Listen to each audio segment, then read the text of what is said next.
हरे कृष्ण। प्यारे स्नेहजनों, आप सबको मेरा प्यार भरा राधे राधे।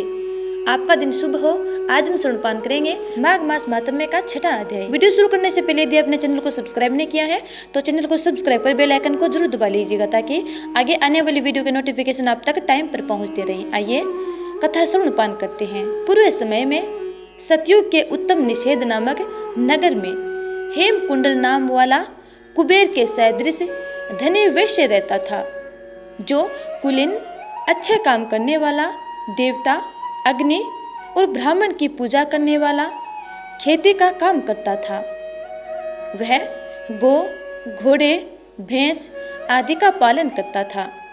दूध, दही, छाछ, गोबर, घास, गुड़, चीनी आदि अनेक वस्तु बेचा करता था, जिससे उसने बहुत सा धन इकट्ठा कर लिया था। जब वह बूढ़ा हो गया तो मृत्यु को निकट समझकर उसने धर्म के कार्य करने प्रारंभ कर दिए। भगवान विष्णु का मंदिर बनवाया, कुआं, तालाब, बावड़ी, आम, पीपल आदि वृक्षों के साथ सुंदर बाग बगीचे लगवाए। सूर्योदय से सूर्यास्त तक वह दान करता। गांव के चारों तरफ जल की प्याऊ लगवाई। उसने सारे जन्म भर जितने भी पाप किए थे उनका प्रायश्चित करता था। इस प्रकार उसके 2 पुत्र उत्पन्न हुए, जिनका नाम उसने कुंडल और विकुंडल रखा।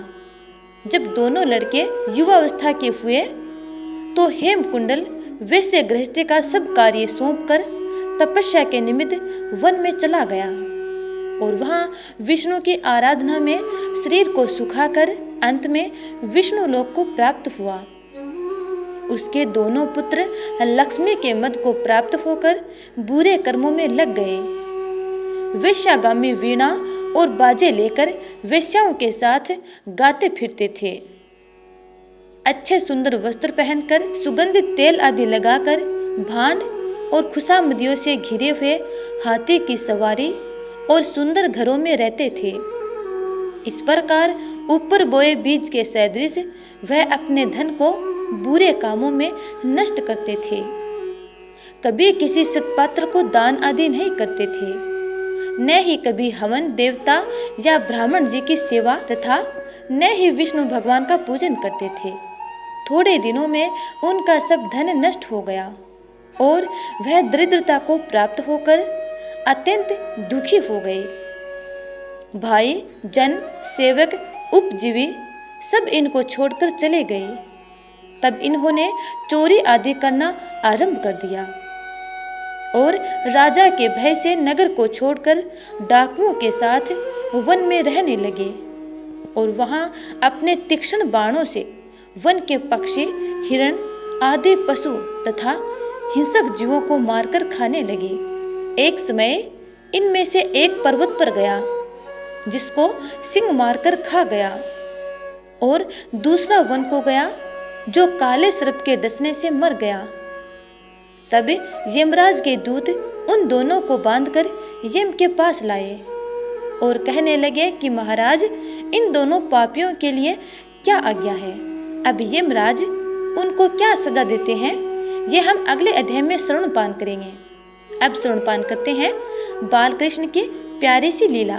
भगवान की प्रत्येक लीला रहस्यों से भरी होती है। कौन सा काम किस हेतु करेंगे इसे कोई नहीं जानता।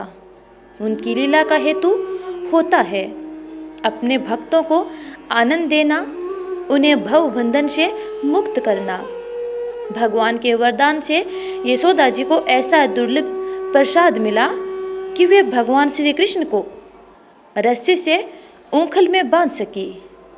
यह यशोदा जी की भक्ति का ही प्रताप है कि जो परमात्मा प्रकृति के तीनों गुणों से न बंध सके, वे माता के बंधन में आ गए।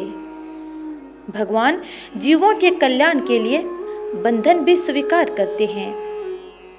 गोपियों ने कहा, नंदरानी, तुम्हारा यह नन्हा सा बालक हमारे घरों में जाकर बर्तन भांडे फोड़ा करता है। हम कभी कुछ नहीं कहती। आज एक बर्तन के फूट जाने के कारण तुमने इसे छड़ी से डराया धमकाया है और बांध दिया है। तुम निर्दयी हो गई हो। गोपियों के इस प्रकार कहने पर यशोदा जी कुछ नहीं बोली। गोपियों ने देखा कि यशोदा जी आज उनकी अनुनय विनय पर ध्यान ही नहीं देती, तो वे खिंचकर अपने घरों को चली गई। गोपों के साथ नंद बाबा इंद्रयाग में लगे थे और बलराम जी व अन्य बड़े गोप बालक भी यज्ञ देखने चले गए थे। कुछ छोटे गोप बालक थे, पर वे माँ के वात्सल्यमय हाथों द्वारा लगाई गई गांठों को खोलने में असमर्थ थे।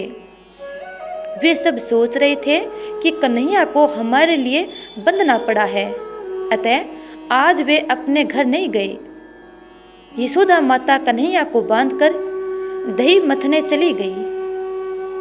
आज उन्हीं को पूरा घर संभालना था। यशोदा जी दधी मंथन तो कर रही थी, पर उनका मन श्री कृष्ण में लगा हुआ था।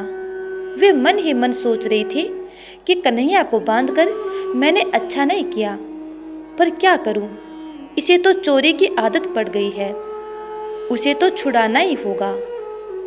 इधर श्री कृष्ण की दृष्टि नंद महल के प्रांगण के पार्श्व में लगे ऊंचे ऊंचे एक में सटे दोनों अर्जुन के वृक्षों पर पड़ी।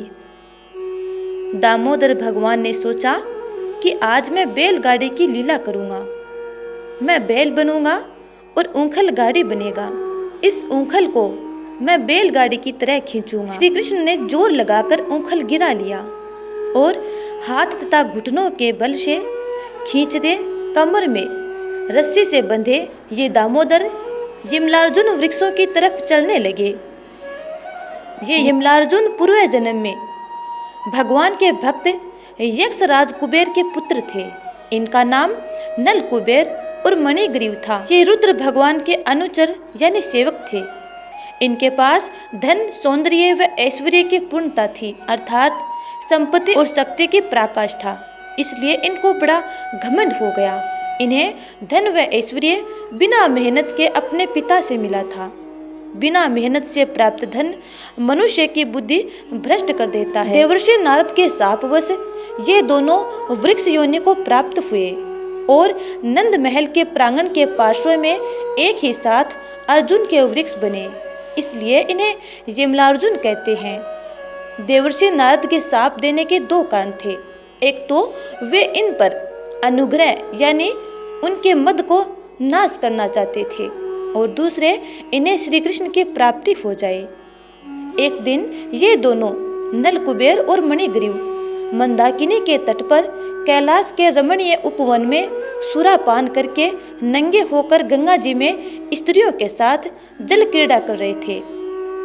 मदोन्मत्त होकर वे दोनों स्त्रियों के साथ उसी प्रकार विहार कर रहे थे जैसे हाथियों का जोड़ा हथिनियों के साथ जल क्रीड़ा कर रहा हो। संयोगवश देवर्षि नारद भी अपने देवदत्त वीणा पर विभिन्न रागिनियों को छेड़ते हुए श्री मुख से हरि गुणगान करते हुए उसी उपवन में विचरण कर रहे थे। उपवन की शोभा जहाँ देवर्षि के मन में भक्ति के अमृत रस का संचार कर रही थी, वहीं कुबेर के पुत्रों की भोग वासना और आसुरी भाव को और बढ़ा रही थी। एक ही वस्तु एक ही समय में अलग अलग लोगों के लिए अमृत और विष का काम कर रही थी। ये यक्ष पुत्र भगवान शंकर के परम पावन तपोवन को भ्रष्ट करते हुए निरंकुश विहार कर रहे थे। अप्सराएं वस्त्रहीन थी और ये भी दिगंबर थे। संयोग से ठीक उसी स्थान से देवर्षि नारद निकले। नारद जी को देखकर स्त्रियों ने तो लज्जित होकर वस्त्र पहन लिए, किंतु ये दोनों वैसे ही खड़े रह गए। नारद जी को कष्ट हुआ, कैसा सुंदर स्वरूप प्राप्त हुआ है, फिर भी ये उसका कैसा दुरुपयोग कर रहे हैं। मानव देह श्री कृष्ण की सेवा के लिए है, यह शरीर भगवान का है। मदाअंध नल कुबेर और मणिग्रीव के पतन पर देवर्षि को दया आ गई। ओ, कहाँ ये लोकपाल के पुत्र और कहाँ इनकी यह दशा, इतना अधः पतन। इन मदोन्मत और श्रीमद से अंधे हो रहे स्त्री लंपट यक्षों का अज्ञान जनित मद मैं चूर चूर कर दूंगा। इनको इस बात का भी पता नहीं है कि ये बिल्कुल वस्त्रहीन है। इन पर अनुग्रह करके उन्होंने शाप दे दिया, तुम दोनों धन, पद तथा शक्ति के मद में अंधे होकर वृक्ष से खड़े हो, अतः वृक्ष हो जाओ। वृक्ष योनि में जाने पर भी मेरी कृपा से इन्हें भगवान की स्मृति बनी रहेगी। देवताओं के 100 वर्ष के पश्चात जब गोलोक बिहारी श्री कृष्ण अवतार लेंगे, तब उनके चरणाविंद का स्पर्श पाकर तुम्हारी वृक्ष योनि से और अज्ञान से भी मुक्ति होगी। तुम्हें पुनः देव शरीर और भगवत भक्ति की प्राप्ति होगी। साप सुनकर नल कुबेर और मणिग्रीव की बेहोशी दूर हो गई। वे पश्चाताप से भरे हुए नारद जी की शरण में आए। तब उन्होंने कृपा करके उन्हें गोकुल में वृक्ष की योनि दी। ऐसा कहकर देवर्षि नारद भगवान नर नारायण के आश्रम में चले गए।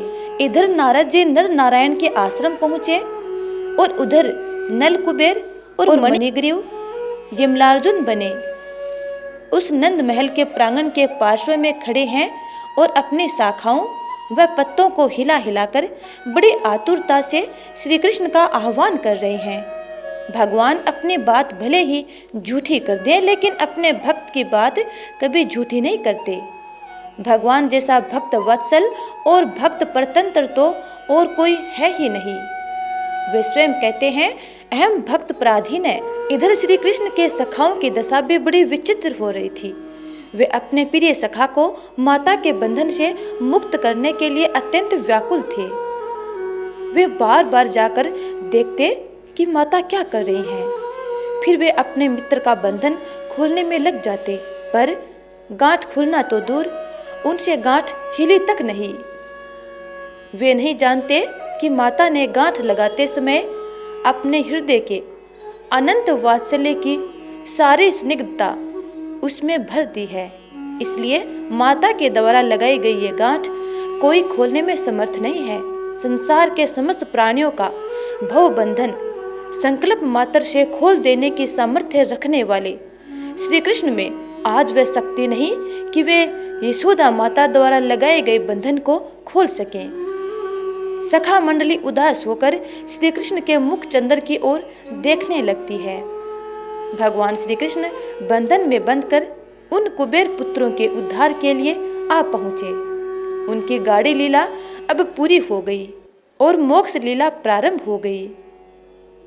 वे वृक्षों की ओर ऊंखल खींचते चले जा रहे हैं और उन अर्जुन वृक्षों के पास पहुंचते हैं।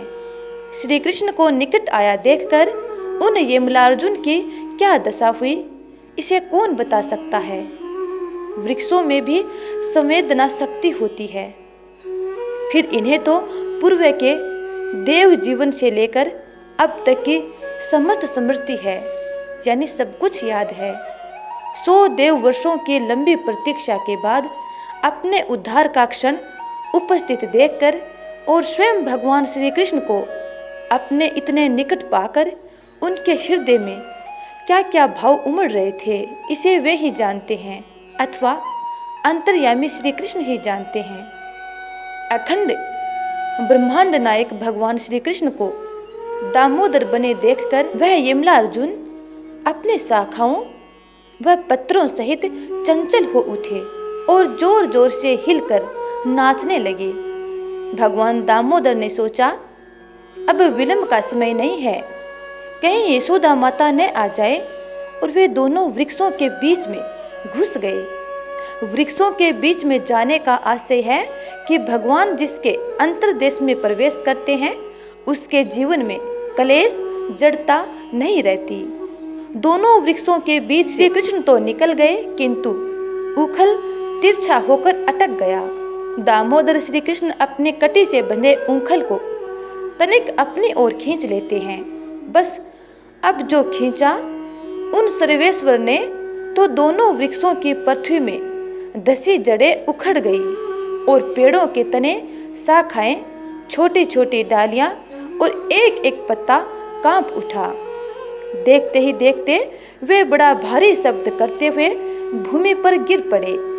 वे विशालकाय वृक्ष इस तरह गिरे कि न तो किसी गो बालक को, न ही किसी गौ माता या गोवत्स को और न ही नंद महल के किसी भाग को कोई क्षति पहुंची। किंतु इसमें कोई आश्चर्य की बात नहीं, क्योंकि अब तो ये यमलार्जुन श्री कृष्ण के चरणारविंद का स्पर्श होने से उनके निज जन बन गए हैं।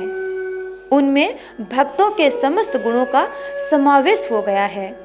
अतः यह संभव नहीं कि वे अपने किसी कार्य से किसी को जरा सा भी कष्ट दें। जहाँ वे वृक्ष थे वहाँ एक परम उज्जवल ज्योति चमक उठी और 2 तेजोमय दिव्य वस्त्र एवं आभूषणों से भूषित सिद्ध पुरुष वृक्षों से निकले, ठीक उसी तरह जैसे काष्ठ से अग्नि प्रकट हुई हो।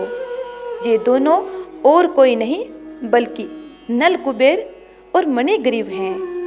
उन दोनों ने दामोदर श्री कृष्ण की परिक्रमा करके उनके पैर छुए।